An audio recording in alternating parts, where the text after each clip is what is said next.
Hey everyone, it's Kayla here, and today I'm sharing my layout for day 5 of the 12 Days of Christmas Scraplifts on Scrap Squad.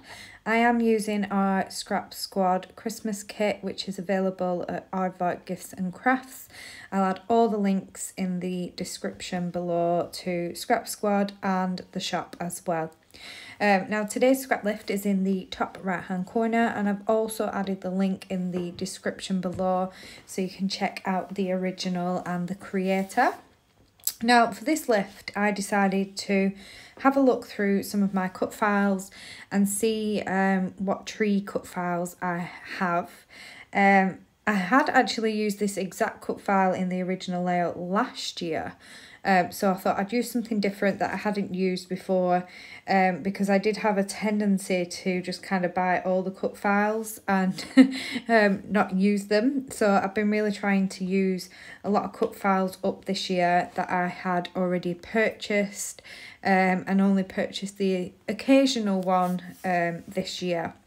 So this cut file, I think it was one of Paige Evans' cut files, and I will have purchased this from the Silhouette store. Now I did back it off camera, and that's just because it took me absolutely ages to back, and I was doing like little bits here and there when I could fit it in between working and looking after the kids. So it did take me quite a while to back it overall, but I love how it turned out in the end.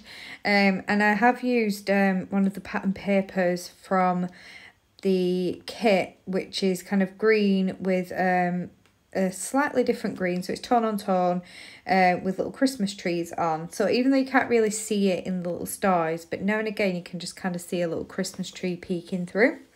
And I did back the star with some glitter cardstock from my stash, and I just think that looks really pretty, and it's really sparkly in real life. It doesn't look it on camera, but it is really sparkly.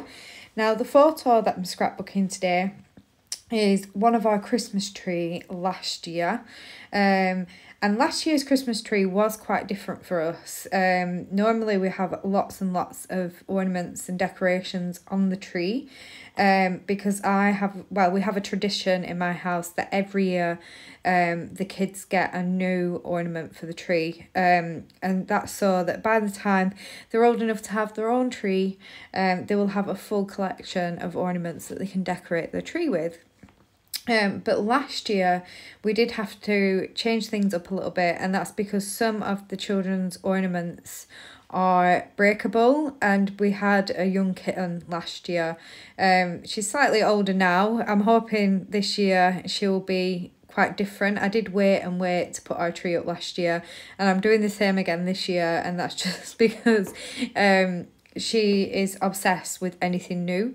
And I'm glad that I didn't put the kids' things on the tree last year, because she did keep pinching the baubles off the tree. She sat in the tree. I've got a really cute photo of her actually sat in the tree. Yeah, it was, she demolished this tree. So we didn't use all the kids' special ornaments last year, but we did purchase new ones last year, because it is tradition, but I got some that were more of a fabric rather than pot or glass, and this was just so that we could put the new ones on the tree, but they weren't breakable, so the kitten couldn't break them. So yeah, so this is just a photo of our tree, all decorated with the lights on, the star on top. But obviously it is looking a little bare compared to previous years, but you know, that's what I'll explain in my journaling. And I do add journaling to every single one of my pages, but I do type my journaling up and then add it to my layouts before I put them away. So what I've done so far is I've had a look through the die cuts, the chipboard. I think I've pulled in some of the brads. I've had a look at some of the stickers from the 12x12 sticker sheet. I have added in one of the cut apart tags, which I love these in the Simple Stories collections.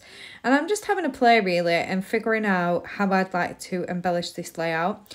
Now the original layout has some 3 three floral clusters.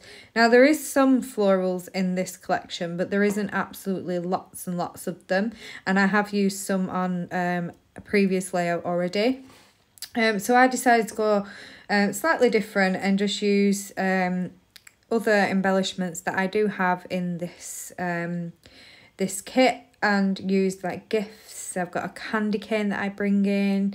I do use some of the brads, some of the puffy stickers, and I will still have the 3 clusters, but they're not floral clusters on my layout, and I still think it works really nice. So if you don't have a Christmas collection that has lots of florals, that you can still kind of achieve this look with a page by just using other embellishments instead.